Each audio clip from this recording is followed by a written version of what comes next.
केवल आर्ग्यूमेंट निकालने के लिए बोले ना तो आपको प्रिंसिपल आर्ग्यूमेंट ही निकालना है, लेकिन अगर बोल दे जनरल आर्ग्यूमेंट निकालने के लिए तब हम लोग जनरल आर्ग्यूमेंट निकालेंगे। Hello students, welcome back to Brain Olympic. और इस वीडियो में हम लोग स्टार्ट करने जा रहे हैं क्लास 11th मैथ, जो हमारा chapter 5 complex number and quadratic equation है, उसके एक्सरसाइज 5.2 को एक्सरसाइज 5.2 के सॉल्यूशन को देखने वाले हम लोग इस वीडियो में। और इस एक्सरसाइज के रिगार्डिंग जितने भी कॉन्सेप्ट हैं हम लोग अपने प्रीवियस लेक्चर में कवर कर चुके हैं। तो स्टार्ट करते हैं, क्या बोल रहे हैं एक्सरसाइज 5.2 के क्वेश्चन में। क्वेश्चन नंबर 1 और 2 में दिए गए कॉम्प्लेक्स नंबर दिए गए हैं और इसका हमें मॉड्यूलस और आर्गुमेंट पूछ रहा है, तो निकाल लेते हैं। कौन सी बड़ी बात है, बहुत आसान है। कॉम्प्लेक्स नंबर z दिया हुआ है, सबसे पहले हम लोग इसका निकालते हैं r, that is modulus of complex number. Modulus of complex number क्या होता है, मॉड्यूलस ऑफ z, और ये होता क्या है, under root of real part of z, that is -1, real part of z का square plus imaginary part of z, imaginary part that is √3 का स्क्वायर। तो 1 का स्क्वायर 1 प्लस इधर हो गया 3, ये दे दिया √4 दैट इज इक्वल टू 2। तो मेरा मॉड्यूलस निकल गया, r निकल गया, मॉड्यूलस ऑफ z निकल गया। तो उसके बाद आर्ग्यूमेंट फाइंड करना है। नाउ तो आर्ग्यूमेंट के लिए हम लोग को क्या देखना होता है कि ये कॉम्प्लेक्स नंबर आर्गेंट प्लेन में कौन से कोऑर्डिनेट पे बैठेगा, कौन से कोऑर्डिनेट पे बैठेगा। -1, इससे अगर मैं पोलर कोऑर्डिनेट लिखना चाहूं तो पोलर कोऑर्डिनेट मुझे मिलेगा -1 और √3। -1 और -√3 दोनों ही नेगेटिव है, तो ये मेरा थर्ड क्वाड्रेंट में कुछ बैठेगा। थर्ड क्वाड्रेंट में ये कॉम्प्लेक्स नंबर बैठेगा मेरा। और थर्ड क्वाड्रेंट में जो कॉम्प्लेक्स नंबर बैठते हैं उसका आर्ग्यूमेंट क्या होता है ये हम लोगों को मालूम है। Argument of z that is equal to theta ना। ये थर्ड क्वाड्रेंट में अगर कोई कॉम्प्लेक्स नंबर लाई कर रहा है तो इस थीटा का वैल्यू क्या होगा हम लोग को मालूम है, पूरा का पूरा पाई माइनस ये अल्फा। और चूंकि एंगल का मेजरमेंट नेगेटिव डायरेक्शन में हो रहा है, क्लॉकवाइज हो रहा है, तो एंगल का मेजरमेंट होगा नेगेटिव। तो ये हम लोग तो अपने प्रीवियस लेक्चर्स में कवर कर चुके हैं ये सब, ठीक है। तो माइनस और इधर पाई, अल्फा होता है tan inverse imaginary part of z by real part of z, ठीक है। Minus pi minus tan inverse imaginary part of z है √3 और -√3 एक्चुअली, और रियल पार्ट ऑफ z है -1। Minus minus cancel, minus minus cancel, इसको erase कर रहे हैं, मिनट। माइनस माइनस कैंसल हो गया, तो इधर बचता है theta is equal to minus pi minus tan inverse √3। अब थीटा के किस वैल्यू पर tan का वैल्यू √3 होता है, थीटा के किस वैल्यू पर tan का वैल्यू √3 होता है, दैट इज 60 डिग्री पर ना। tan 60 होता है √3, तो यहाँ पे और 60 को लिखते हैं π/3, ठीक है। Theta is equal to minus ये हो जाएगा मेरा 2π/3, यानी कि theta that is argument, theta है क्या एक्चुअली में आर्ग्यूमेंट ऑफ z है ना, -2π/3 हो गया argument of this complex number. और ये आर्ग्यूमेंट कैसा आर्ग्यूमेंट है, मेरा प्रिंसिपल आर्ग्यूमेंट है। दो तरह के आर्ग्यूमेंट, जनरल होते हैं, एक प्रिंसिपल होते हैं, और इसी में ये मेरा आर्ग्यूमेंट कैसा है, प्रिंसिपल आर्ग्यूमेंट है। केवल आर्ग्यूमेंट निकालने के लिए बोले ना तो आपको प्रिंसिपल आर्ग्यूमेंट ही निकालना है, लेकिन अगर बोल दे जनरल आर्ग्यूमेंट निकालने के लिए तब हम लोग जनरल आर्ग्यूमेंट निकालेंगे। केवल आर्ग्यूमेंट बोला या फिर प्रिंसिपल आर्ग्यूमेंट बोला तो यही सेम प्रोसेस रहेगा, लेकिन जनरल आर्ग्यूमेंट बोलेगा तब जनरल आर्ग्यूमेंट निकालना है। तो ये मेरा प्रिंसिपल आर्ग्यूमेंट है, ठीक है। और जनरल आर्ग्यूमेंट अगर बोल भी देता तो कौन सी बड़ी बात है, -2π/3 और प्लस 2k ही तो करना है, जहां पे मेरा k क्या होता है, पॉजिटिव इंटीजर से बिलोंग करता है। तो ये मेरा कौन सा आर्ग्यूमेंट हो गया, general value argument, general value argument हो गए ये। अब देखते हैं क्वेश्चन नंबर 2 को। पहले टेक का स्क्रीनशॉट गाइस, इसको हम थोड़ा इरेज करेंगे, ठीक है। ये हो गया मेरा मॉड्यूलस, ये हो गया मेरा आर्ग्यूमेंट। प्रिंसिपल आर्ग्यूमेंट दोनों ही निकाल दिए, प्रिंसिपल आर्ग्यूमेंट ही आपको निकालना है। जब भी आर्ग्यूमेंट पूछे प्रिंसिपल आर्ग्यूमेंट ही निकालना है। नाउ देखते हैं क्वेश्चन नंबर 2 को, देखते क्या बोल रहा है इसमें भी। और एक बात, यहाँ पे जो मैंने आर्ग्यूमेंट का फॉर्मूला लगाया है, इसके लिए आप यहाँ पे लिख सकते हो कि कॉम्प्लेक्स नंबर जो है मेरा -1 माइनस आयोटा √3 लाइज इन क्योंकि रीज़न दे देते ताकि किस लिए मैंने इस फॉर्मूला का यूज़ किया उसका बस रीज़न दे रहे हैं। लाइज इन कौन सा quadrant, third quadrant, lies in third quadrant, okay, बस इस वजह से ये वाला फॉर्मूला मैंने अप्लाई किया है, ये रीज़न दे देना है। ये वाला देखते हैं क्वेश्चन नंबर 2। पहले तो मॉड्यूलस निकालते हैं। मॉड्यूलस दैट इज आर होता है, मॉड्यूलस ऑफ जेड कहता है under root of real part of Z, real part है -√3 का square plus under root of imaginary part, imaginary part 1 हो गया, ये तो हो गया 3 प्लस इधर हो गया 1 और 3 + 1 4, अगेन √2 और 2 ही आया, यानी कि यहाँ पर भी जो मॉड्यूलस ऑफ जेड मेरा आया वो आया 2। ठीक है, एक ये का इसका डिमांड था और दूसरा है आर्ग्यूमेंट का। तो आर्ग्यूमेंट के लिए इसके पोलर कोऑर्डिनेट को देखेंगे। इसका पोलर कोऑर्डिनेट होता है -√3 और 1, जो कि लाई करता है, कहाँ लाई करता है गाइस, सेकंड क्वाड्रेंट में ना। इस क्वाड्रेंट में माइनस और प्लस वाला साइन है ना, नेगेटिव पॉजिटिव माइनस प्लस, तो कुछ यहाँ पे लाई करेगा -√3 और ये 1। ठीक है, तो इस क्वाड्रेंट में मेरा ये जेड लाई कर रहा है, तो यहाँ पे लिख देते हैं सिंस कॉम्प्लेक्स नंबर जो मेरा z is equal to -√3 plus iota LI lies in second quadrant, hence argument of z is equal, जो कि थीटा होता है, क्या होगा, आर्ग्यूमेंट ऑफ z ये होगा ना थीटा। तो थीटा कैसे फाइंड करते थे, ये पूरा का पूरा होता है मेरा पाई, यहां से लेके यहां तक होता है मेरा पाई, और ये मेरा अल्फा। तो इस पाई से मैं अल्फा माइनस करूंगा तो थीटा मिल जाएगा।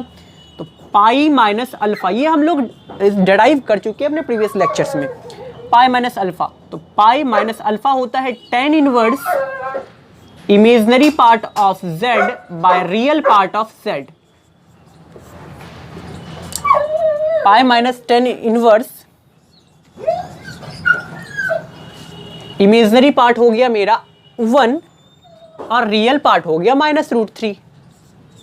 ठीक है, फर्दर इसको सॉल्व करें तो ये थीटा यहाँ पे आएगा मेरा पाई minus tan inverse 1/√3, tan inverse 1/√3, और 1/√3 थीटा के किस वैल्यू पर tan देता है, 1/√3 30 डिग्री पर tan 30 डिग्री पर जो मेरा tan इनवर्स होता है 1/√3 होता है, तो π/6 हो जाएगा ना, 30 डिग्री पर होता है ना tan 30 इज इक्वल टू 1/√3, तो π/6 हो गया जहाँ पे। तो थीटा इज इक्वल टू 5π/6 हो गया। ये मेरा कौन सा आर्ग्यूमेंट हो गया, प्रिंसिपल आर्ग्यूमेंट।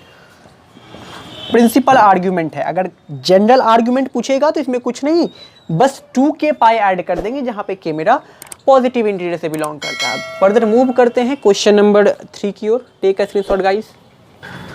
ना बाकी क्वेश्चन जो एक्सरसाइज 5.2 में क्वेश्चन नंबर 3 के आगे क्वेश्चन सबको पोलर फॉर्म में रिप्रेजेंट करना है। ठीक है, तो कर लेते हैं पोलर फॉर्म में रिप्रेजेंट। काफ़ी आसान है, ये भी हम लोग सीखे हुए। पोलर फॉर्म होता क्या है किसी कॉम्प्लेक्स नंबर का, अगर किसी गिवन कॉम्प्लेक्स नंबर को हम लोग r into cos theta plus iota sine theta के फॉर्म में रिप्रेजेंट कर देते हैं तो वही फॉर्म कहलाता है पोलर फॉर्म। करते हैं तो पहले ये कॉम्प्लेक्स नंबर को z is equal to 1 minus iota के टर्म में लिख दिए। कॉम्प्लेक्स नंबर में रिप्रेजेंट करने के लिए मुझे चाहिए r, तो r that is modulus of z। Modulus of z होता है under root of real part of z का square plus imaginary part of z का स्क्वायर। ये तो हो गया मेरा √2। ठीक है, तो r मेरा मिल गया √2। अब मुझे चाहिए आर्ग्यूमेंट। आर्ग्यूमेंट कैसे फाइंड करते हैं देखते हैं। पहले ये जो मेरा कॉम्प्लेक्स नंबर है वो किस कोऑर्डिनेट में लाई कर रहा है, इससे मुझे जो पोलर कोऑर्डिनेट मिलेंगे वो मेरा होगा 1 और -1, होगा कि नहीं।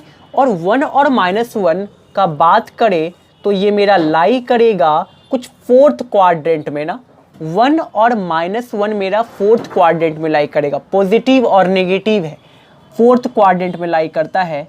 तो यहाँ पर जो थीटा होता था मेरा माइनस अल्फा होता है, यहाँ पे मेरा 1 और -1 लाई करेगा ये। तो आर्ग्यूमेंट हम लोग निकाल रहे हैं, पहले लिख देते हैं z is equal to 1 minus iota lies in fourth quadrant lies in fourth quadrant, hence जो मेरा आर्ग्यूमेंट ऑफ z होगा, जो कि थीटा होता है, वो होगा माइनस अल्फा। तो minus tan inverse imaginary part of z by real part of z, minus tan inverse imaginary part मेरा -1, रियल पार्ट 1।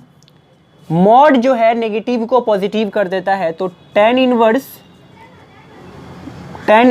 1 हो गया। और थीटा के किस वैल्यू पर मेरा tan 1 होता है? 45 डिग्री पर।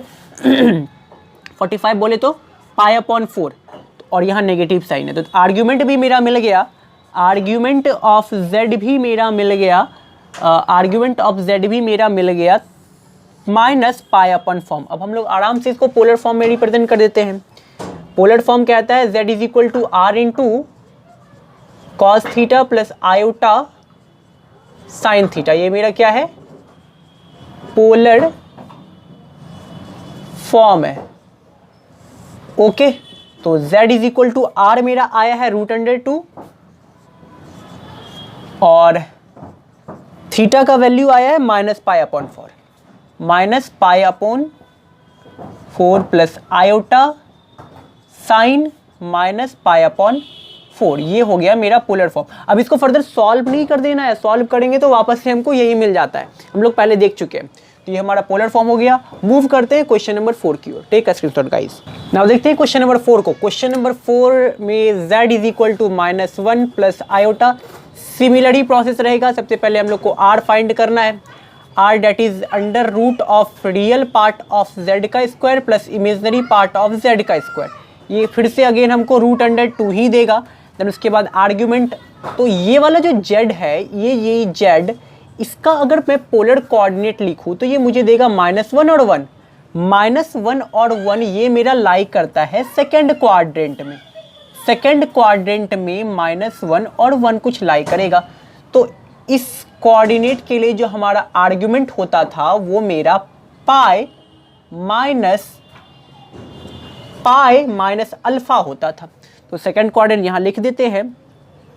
z is equal to -1 plus iota lies in second quadrant. तो argument of z that is theta is equal to होगा pi minus alpha. Pi minus alpha होता है tan inverse imaginary part of z by real part of z, यानी कि y upon x। Pi minus tan inverse imaginary part हो गया मेरा 1, real part हो गया -1। फर्दर सॉल्व करेंगे तो पाई माइनस, ये मेरा 1 हो जाएगा ना, तो 1 -1 होगा, और मॉड मेरा -1 को पॉजिटिव कर देता है। तो tan इनवर्स 1 अगेन 10 मेरा π/4 पे, यानी कि 45 डिग्री पे 1 होता है, तो pi minus π/4 that is equal to theta is equal to 4 pi minus π/4 ना, तो 4 पाई माइनस पाई यानी कि 3 π/4 हो गया। तो आर्ग्यूमेंट मेरा इस कॉम्प्लेक्स नंबर का 3 π/4 निकला। अब पोलर फॉर्म में कन्वर्ट कर लेते हैं। जो पोलर फॉर्म है मेरा कॉम्प्लेक्स नंबर का होता है z is equal to r into, तो डायरेक्ट लिखते हैं, हम लोग को पता है क्या होता है। r के प्लेस पे √2 cos theta, theta it mean की 3 π/4 plus iota sine theta, theta यानी कि आर्ग्यूमेंट 3 π/4। काफ़ी आसान है। मूव करते हैं क्वेश्चन नंबर 5 की ओर। ना क्वेश्चन नंबर 5 है z इज इक्वल टू -1 और माइनस आयोटा। यहाँ पे r में फाउंड करूँ तो r मेरा होगा modulus of z that is under root of -1 का होल स्क्वायर प्लस -1 का होल स्क्वायर ना। रियल पार्ट और इमेजनरी पार्ट दोनों ही मेरे माइनस हैं, तो ये फर्दर हमको √2 ही दे रहा है। ठीक है, 1 2 हो जाएगा √2, तो r मेरा यानी कि मॉडुलस ऑफ z मेरा √2। चलिए, और आर्ग्यूमेंट अब चूंकि इस कॉम्प्लेक्स नंबर का मैं पोलर कोऑर्डिनेट लिखूं तो ये मुझे मिलेगा -1 और -1, और ये -1 जो यानी कि दोनों ही कोऑर्डिनेट जो नेगेटिव है वो लाई करता है मेरा थर्ड क्वाड्रेंट में। तो थर्ड क्वाड्रेंट के लिए जो मेरा थीटा होता था वो होता था -α - थीटा। तो चूंकि यानी कि since complex number z is equal to -1 - iota lies in third quadrant,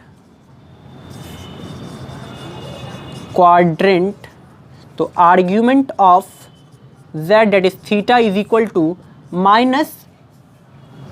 pi minus theta, pi minus alpha, sorry pi से अल्फा माइनस करेंगे तो ये मुझे थीटा मिल जाएगा, क्योंकि क्लॉकवाइज डायरेक्शन में एंगल का मेजरमेंट हो रहा है इस वजह से नेगेटिव। तो माइनस पाई माइनस अल्फा होता है tan inverse imaginary part of z, imaginary part of z को हम लोग y भी लिखते हैं ना, तो y अपॉन एक्स ही लिखते हैं, और रियल पार्ट ऑफ z को हम लोग x भी लिख लेते हैं, ठीक है। तो इससे ही रहने देते हैं, minus pi minus tan inverse, तो y के प्लेस पे यानी कि इमेजनरी पार्ट जो है हमारा -1 है और रियल पार्ट भी -1 है। ओके, तो इसका भी आर्ग्यूमेंट हो जाएगा minus pi minus tan inverse, minus खत्म हो जाएगा 1, ठीक है। फर्दर इसको सॉल्व करें तो थीटा इज इक्वल टू यानी कि argument is equal to minus pi minus, अच्छा tan इनवर्स 1 का वैल्यू होता है पाई अपॉन 4, क्योंकि 10 पाई अपॉन 4 पे हमको 1 देता है वैल्यू, ठीक है। तो theta is equal to minus, ये हो गया मेरा 3 पाई बाय 4, यानी कि थीटा इज इक्वल टू यानी कि argument is equal to -3 pi upon 4। अब जब थीटा भी आ गया और मॉड्यूलस ऑफ z भी हमें मालूम है, आर्ग्यूमेंट भी मालूम है, तो polar form z is equal to r into R के प्लेस पे क्या होगा, r के प्लेस पे √2 कॉस थीटा, थीटा के प्लेस पे -3 pi by 4 plus iota sine theta के प्लेस पे -3 पाई बाय 4। इसको फर्दर सॉल्व नहीं करना है, नहीं तो वापस से ये क्वेश्चन मिल जाएगा आपका। ये हो गया हमारा पोलर फॉर्म। अब देखते हैं क्वेश्चन नंबर 6 को, ठीक है स्क्रीनशॉट गाइस। क्वेश्चन नंबर 6 देखते हैं। क्वेश्चन नंबर 6 क्या बोल रहा है, 6 में मेरा कॉम्प्लेक्स नंबर दिया गया है -3, तो इसे -3 प्लस 0 आयोटा लिखा जा सकता है। ये मेरा प्योरली रियल है, ठीक है, प्योरली रियल नंबर है, प्योरली रियल कॉम्प्लेक्स नंबर है। तो इसके r फाइंड करें तो r होता है modulus of z that is equal to under root of real part of z का square plus imaginary part of z का square that is equal to root under 3 हो जाएगा, ठीक है। तो r मिल गया। अब आर्ग्यूमेंट बात करना है, तो अगर इस कॉम्प्लेक्स नंबर का बात करें, ये हमारे कौन से कोऑर्डिनेट में लाई करेगा, तो किसी कोऑर्डिनेट में नहीं, ये मेरा एक्सिस पे लाई करता है। मैंने बताया था जो मेरा प्योरली रियल नंबर होता है, जो मेरे प्योरली रियल कॉम्प्लेक्स नंबर होते हैं, वो रियल एक्सिस पे लाई करता है। और ये लाई कहाँ करेगा, इसके कोऑर्डिनेट की बात करें तो इससे मुझे -3 और 0 मिलेगा कि नहीं, और -3 कुछ यहाँ लाई करेगा 1 2 3, तो यहाँ पे इस पॉइंट पे ये पॉइंट रिप्रेजेंट करेगा -3 और 0 को, रियल एक्सिस पे लाई कर रहा है। और मैंने ये भी बात किया था कि अगर कोई कॉम्प्लेक्स नंबर क्वाड्रेंट में लाई ना करके एक्सिस पे लाई करता है, चाहे वो रियल एक्सिस हो या चाहे वो इमेजनरी एक्सिस हो, तो उस कोऑर्डिनेट का, उस कॉम्प्लेक्स नंबर का आर्गुमेंट क्या होगा। अगर कोई रियल एक्सिस के पॉजिटिव पार्ट में लाई करता है तो उस एक्सिस बोल रहे हैं, उस कॉम्प्लेक्स नंबर का जो मेरा आर्ग्यूमेंट होता था वो होता था 0 डिग्री, ये मैंने बात किया था। अगर कोई Y axis, it mean Y axis तो बोलते नहीं हम लोग, अगर कोई इमेजनरी एक्सिस के पॉजिटिव डायरेक्शन में लाई करता है तो वहाँ पे जो मेरा आर्ग्यूमेंट होता था वो होता था π/2। अगर इस इमेजनरी एक्सिस के नेगेटिव पार्ट में कोई कॉम्प्लेक्स नंबर लाई करता था तो उस कॉम्प्लेक्स नंबर का आर्ग्यूमेंट होता था -π/2। और अगर कोई complex number negative part of real number में लाई करेगा, रियल एक्सिस पे लाई करता है, नेगेटिव पार्ट के रियल एक्सिस के नेगेटिव पार्ट पे लाई करता है, तो उस कोऑर्डिनेट का, उस कॉम्प्लेक्स नंबर का मेरा आर्ग्यूमेंट होता था पाई। ये मैंने डिस्कस किया हुआ है अपने प्रीवियस लेक्चर में। तो नाउ अब हम लोग डायरेक्ट आर्ग्यूमेंट लिख सकते हैं, since z is equal to -3 plus 0 iota lies in negative part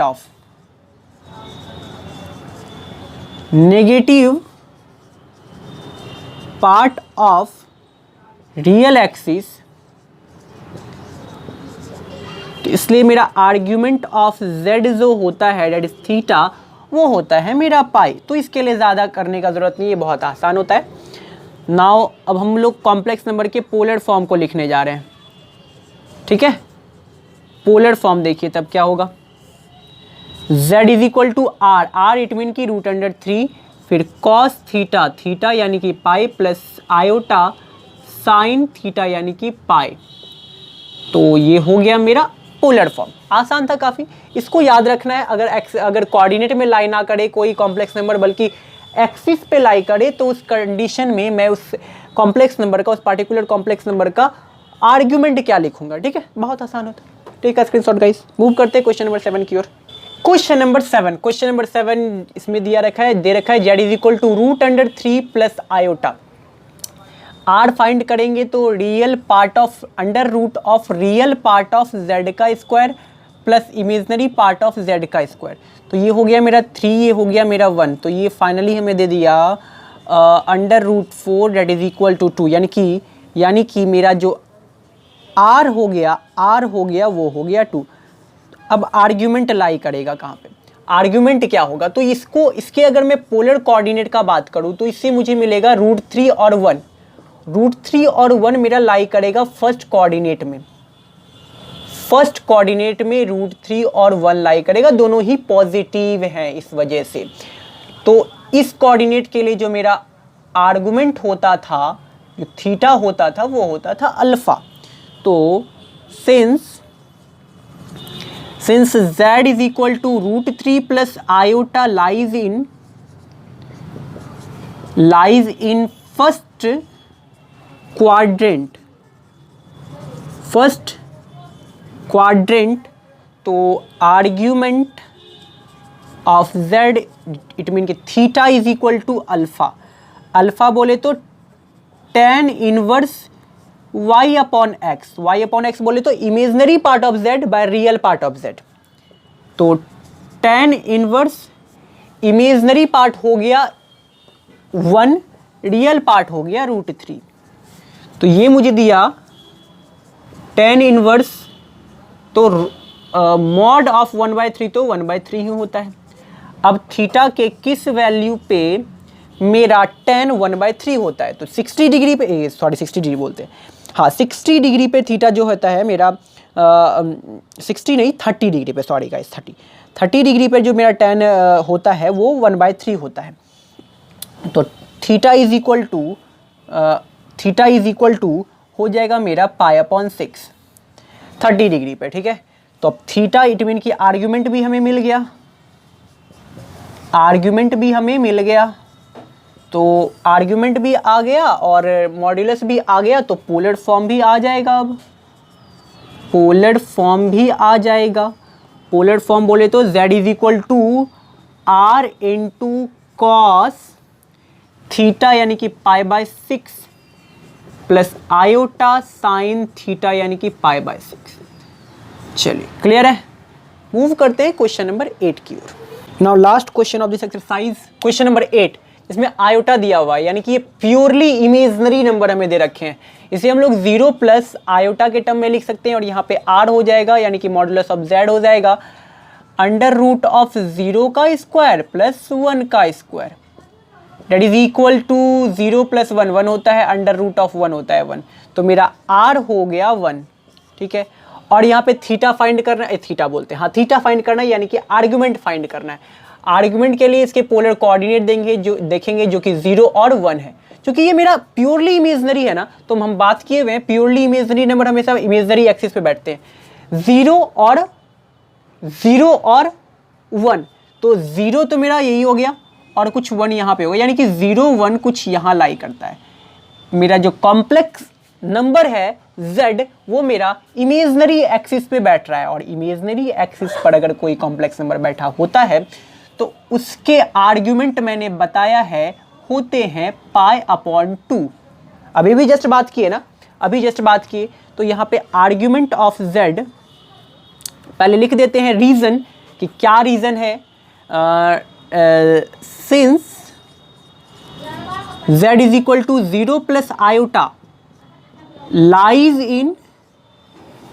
in positive part of imaginary positive part of imaginary axis। तो argument of z that is equal to theta ये होता है मेरा π/2। और अगर यहाँ पे बात करें तो यहाँ पे फर्स्ट इस एक्सिस पर यहाँ पे मेरा आर्ग्यूमेंट होता है 0 डिग्री, यहाँ पे होता है पाई और यहाँ पे होता है -π/2। अभी जस्ट देखें हम लोग, ठीक है, थीटा π/2, तो मेरा पोलर फॉर्म हो जाएगा, polar form that is z is equal to 1, r के जगह पे 1 है ना मेरा, 1 into cos theta, theta it mean की π/2 प्लस आयोटा साइन π/2, तो पोलर फॉर्म हो गया, ये मेरा -π/2। और ये सारे के सारे आर्ग्यूमेंट जो मैंने इस एक्सरसाइज में निकाले हैं वो सारा मेरा प्रिंसिपल आर्ग्यूमेंट है, क्योंकि प्रिंसिपल आर्ग्यूमेंट क्या कहता है, प्रिंसिपल आर्ग्यूमेंट में जो थीटा का वैल्यू होता है वो लेस देन इक्वल टू π/π और ग्रेटर देन -π होता है। सारे के सारे आर्ग्यूमेंट जो मैंने इस एक्सरसाइज में निकाले हैं वो सारा प्रिंसिपल पर बेस्ड है। और जनरल वैल्यूज को बनाने के लिए हम लोग क्या करते हैं, उसी प्रिंसिपल